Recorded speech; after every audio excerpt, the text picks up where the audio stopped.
semuanya, selamat ketemu kembali di channel Amix. Pada kesempatan ini kita akan membahas asesmen pembelajaran bab 3 Pendidikan Pancasila kelas 10 semester kancil. Ya, minggu lalu telah kita membahas soal-soal bab 2 ya. Sekarang mari kita fokus pada soal-soal di bab 3 ini ya. Langsung saja, untuk menghemat waktu, kita masuk pada soal nomor 1. Identitas nasional Indonesia merupakan suatu kumpulan nilai-nilai budaya yang tumbuh subur dalam berbagai aspek kehidupan dari ratusan suku yang dihimpun dalam satu kesatuan Indonesia menjadi kebudayaan nasional dengan acuan Pancasila dan Bhinneka Tunggal Ika sebagai dasar pengembangnya. Identitas nasional dibuat, dibentuk, dan disepakati oleh warga bangsa Indonesia sebagai identitasnya setelah mereka bernegara. Hal ini merupakan salah satu sifat dari identitas nasional, yaitu bagian B primer atau yang paling utama. Soal nomor 2. Identitas nasional Indonesia merupakan jati diri bangsa Indonesia atau ciri khas yang hanya dimiliki oleh bangsa Indonesia dan tidak dimiliki oleh bangsa lain di dunia. Faktor pembentuk identitas nasional meliputi faktor objektif dan faktor subjektif. Adapun yang termasuk faktor objektif diantaranya adalah, dari antara pilihan ini kita pilih bagian C yang paling tepat, yakni geografi, ekologis, dan demografis. Soal nomor 3, Pancasila sebagai identitas nasional memiliki fungsi dan kedudukan sebagai dasar negara Indonesia dan ideologi bangsa Indonesia. Konsekuensinya, semua penyelenggaraan kehidupan berbangsa dan bernegara, termasuk penyelenggaraan pemerintahan, harus didasarkan kepada nilai-nilai Pancasila. Di bawah ini yang bukan merupakan contoh penerapan Pancasila sebagai dasar negara adalah ada di bagian C, yakni mengedepankan kepentingan golongan daripada kepentingan umum. Soal nomor 4. Identitas nasional Indonesia secara hukum atau yuridis telah diatur dalam peraturan perundang-undangan. Di dalam peraturan perundang-undangan ini dijelaskan secara eksplisit, secara langsung, terang benderang, yakni bendera, bahasa, dan lambang negara serta lagu kebangsaan. Adapun peraturan perundang-undangan yang dimaksud dalam hal ini adalah yakni bagian D Undang-Undang Nomor 14 Tahun 2009. Nomor 5. Perhatikan 6 hal di bawah ini. 1. Lagu kebangsaan Indonesia Raya. 2. Bendera merah putih. 3. Bahasa nasional bahasa Indonesia. 4. Tim nasional sepak bola Indonesia. 5. Konsepsi wawasan Nusantara. 6. Bundaran Hotel Indonesia. Dari 6 hal tersebut di atas, yang mana yang termasuk bentuk identitas nasional bangsa Indonesia?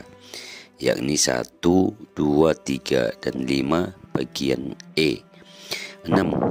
Contoh keberagaman masyarakat salah satunya ialah keberagaman dalam bentuk rumah seperti limasan, tongkonan, dan gadang. Salah satu faktor penyebab keberagaman adalah dalam hal ini soal keberagaman masyarakat dalam bentuk rumah, yakni bagian B, perbedaan kondisi alam. Nomor 7. Multikulturalisme dapat juga dipahami sebagai pandangan dunia yang mengakui eksistensi kultural yang ada, terlepas dari besar atau kecilnya. Pandangan inilah yang kemudian disebut sebagai Politics of Recognition, bagian A. 8. Tiap kelompok masyarakat kehidupannya diatur oleh adat istiadat dan aturan-aturan mengenai berbagai macam kesatuan di dalam lingkungan tempat dia hidup dan bergaul. Hal ini termasuk ke dalam unsur kebudayaan bagian E, anak-anak ya, sistem organisasi sosial. Nomor 9, Di Pulau Jawa terdapat kearifan lokal yang mengatur waktu musim yang digunakan secara spesifik oleh petani dengan dasar intuisi dari para leluhur dan digunakan sebagai dasar untuk mengolah pertanian. Kearifan lokal yang dimaksud dalam hal ini adalah Pranoto Mongso, itu yang ada di daerah Jawa ya. Nomor 10, kolaborasi budaya merupakan suatu upaya yang harus tetap dilakukan. Hal ini dikarenakan kolaborasi budaya mempunyai dampak positif. Salah satunya ialah sebagai upaya harmonisasi budaya dan kekayaan sosial. Harmoni dalam keberagaman budaya dan dalam kekayaan sosial ini merupakan cerminan dari Bhinneka Tunggal Ika bagian C. Nomor 11, Bhinneka Tunggal Ika resmi ditetapkan sebagai semboyan negara Indonesia yang diatur dalam pasal 36A Undang-Undang Dasar 1945 bagian C ya. 12. Bhinneka Tunggal Ika yang diterapkan dalam kehidupan berbangsa dan bernegara mengandung makna bahwa persatuan dan kesatuan itu di atas keberagaman. Oke. Nomor 13. Manfaat menerapkan nilai Bhinneka Tunggal Ika di lingkungan sekitar, yakni meningkatkan rasa persatuan antar masyarakat bagian A. 14. Sikap positif yang mencerminkan nilai Bhinneka Tunggal Ika ialah di bawah ini ada 5 pilihan nama kita ya, diberikan, dilontarkan, tapi yang kita pilih jawaban yang paling benar dan tepat adalah bergaul dengan siapa saja tanpa membedakan suku, ras atau agama.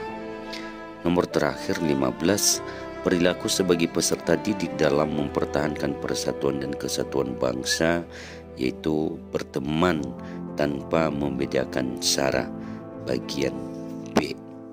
Baik saudara-saudaraku yang terkasih, kita langsung masuk membahas soal bagian B, yakni uraian tes atau essay tes. Kerjakan soal di bawah ini dengan tepat, singkat, padat, dan jelas. Nomor 1, jelaskan faktor-faktor pembentuk identitas nasional Indonesia. Nah, faktor-faktor itu yakni primordial, sakral, tokoh, sejarah, Bhinneka Tunggal Ika, perkembangan ekonomi, dan kelembagaan. Itu kira-kira soal nomor 1. Nomor 2, jelaskan pengertian kearifan lokal menurut Undang-Undang Nomor 32 Tahun 2009 pada pasal 1 ayat 30. Nah, di sini boleh kita jelaskan bahwa kearifan lokal itu merupakan nilai-nilai luhur yang berlaku dalam tata kehidupan masyarakat untuk antara lain melindungi dan mengelola lingkungan hidup lestari. Ya, nomor 3, sebutkan dan jelaskan ciri-ciri dari kearifan lokal. Ya, kita sebutin aja ya di sini. 1, dapat bertahan terhadap budaya asing. 2, memiliki kemampuan untuk mengakomodasi unsur budaya asing terhadap budaya asli. 3, memiliki kemampuan mengintegrasi unsur budaya asing ke dalam budaya asli. 4, mempunyai kemampuan untuk mengendalikan. Dan yang terakhir, memiliki kemampuan untuk memberi arah pada perkembangan budaya. Nomor 4, jelaskan latar belakang dan sejarah penetapan Bhinneka Tunggal Ika sebagai semboyan negara Indonesia. Ini agak panjang sedikit dan boleh disingkat lagi nanti ya. Yang penting anak-anakku, saudara-saudara semua mengerti sejarahnya ya. Nah, sejarah Bhinneka Tunggal Ika merupakan sejarah semboyan bangsa Indonesia Bhinneka Tunggal Ika dimulai sekitar abad ke-14 pada masa kerajaan Majapahit. Nah, semboyan ini terdapat dalam kitab Kakawin Sutasoma karya Emputan Tular yang digubah pada masa kekuasaan Raja Sanagara ya Majapahit yang tersohor, yaitu Hayam Wuruk. Ya, fungsi Bhinneka Tunggal Ika dalam Sutasoma itu, Emputan Tular membuat kita tersebut sebagai titik temu agama-agama yang berbeda di Nusantara. Kakawin emputan tular mengajarkan toleransi antar agama dan menjadi ajaran yang dianut oleh pemeluk agama Hindu dan Buddha. Frasa Bhinneka Tunggal Ika dimuat dalam tulisan berjudul Verspreide Geschriften yang ditulis oleh seorang orientalis ahli bahasa Belanda bernama Johan Hendrik Kasperkan. Tulisan dia ini dibaca oleh Muhammad Yamin sekitar 7 abad setelah Kakawin Sutasoma dibuat.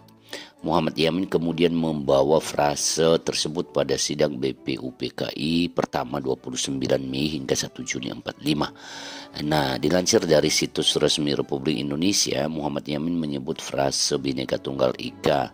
Lalu Agusti Bagus Sugriwa sontak meneruskan frase tersebut dengan Tanhana Dharma Mangrawa, yang berarti tidak ada kerancunan dalam kebenaran. Menurut Muhammad Hatta, semboyan Bhinneka Tunggal Ika diusulkan oleh Soekarno saat perancangan simbol negara Garuda Pancasila. Ya, arti Bhinneka Tunggal Ika kemudian dimasukkan ke dalam Garuda Pancasila. Dilansir dari Ditjen Kebudayaan Republik Indonesia, lambang negara dirancang oleh Sultan Hamid II dan Syarif Abdul Hamid Al-Qadri dan diumumkan ke Republik Indonesia pada tanggal 15 Februari 1950. Nah, semboyan Tunggal Ika ini dianggap mewakili pandangan negara Indonesia dan dapat memperteguh kedaulatan bangsa, menyatukan masyarakat Indonesia yang berbeda-beda menjadi satu kedaulatan negara Indonesia tanpa adanya diskriminasi.